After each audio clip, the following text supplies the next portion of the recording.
Am I the a-hole for calling the police on my stepmother? This incident occurred about a year ago now, but I still regret it.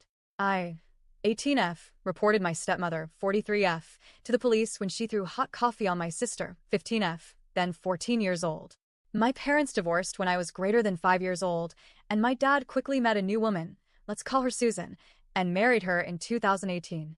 They have a son, my half-brother, 9M, and she brought a kid from her previous marriage as well, my stepbrother, 13M. In the beginning, Susan was fine, adjusting to moving in with a guy she had only just met, meeting my sister and I, and adapting to shipping myself, sister, and stepbrother to our other parents, who both lived over an hour away from her house. Once my dad and her moved closer to my mom, my school, and his work, everyone always has to move for dad's work, they began to rent a house. I won't go into the nitty-gritty, but she is terrible.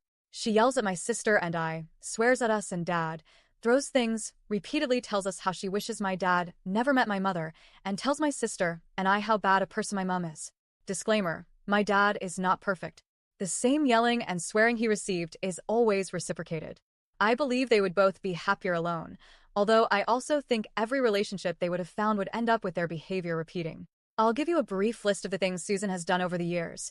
Sworn at my sis and I, burn a picture of my mother in front of us, thrown containers and crockery at my sister, looked down my sister's shirt when she saw that she had started wearing training bras and yelled at her about it. Pushed my sister, slammed the door of our room so hard a picture fall on the floor and shattered. Left my sister and I at home for upwards of 2 days alone, while my dad was away, with no to tell us what to eat or when she would be back. We were 9 and 7. Driven away before my sister could properly get out of the car when dropping us at our mom's house, making her jump to get out. She sprained her ankles so badly she couldn't walk. There are more, but most of them repeat themselves. It's been nearly 12 years of this.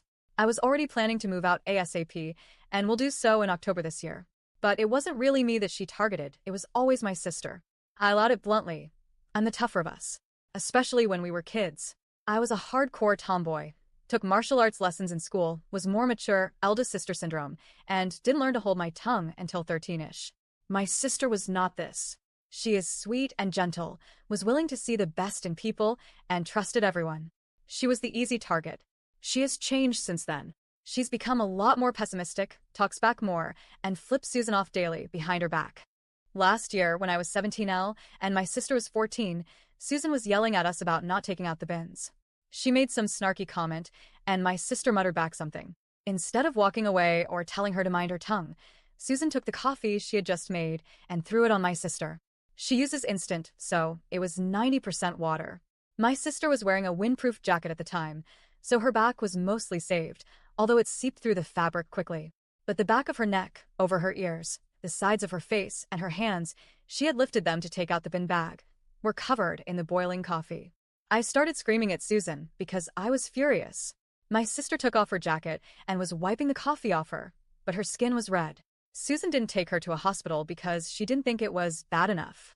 She started apologizing, but neither of us listened to her. She cleaned my sister's jacket and gave it back to her before she left for school. It was her uniform, and helped her to clean up. That night she apologized again, and gave my sister a hug. I didn't let her hug me.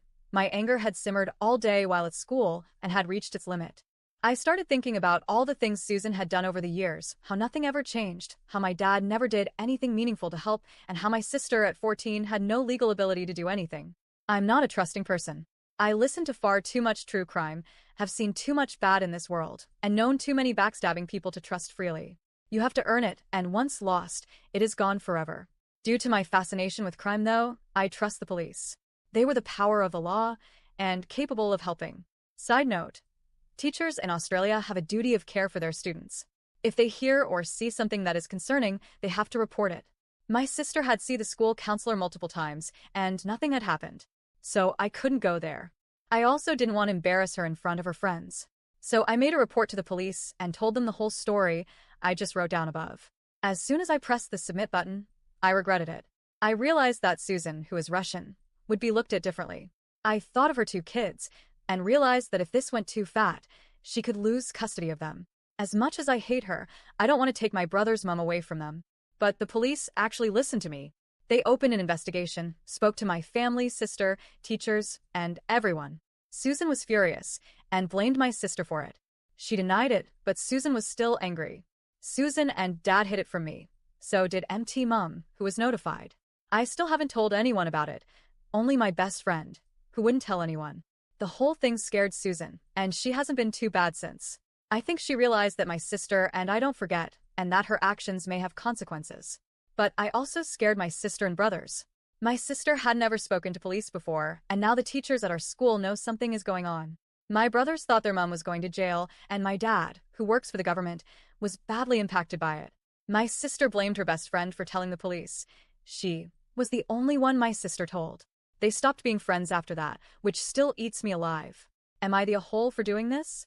I really scared my whole family, but I also don't regret it. Susan had been nothing but hell for my sister, and I won't forgive her. But I can't help thinking that there were alternatives to the police.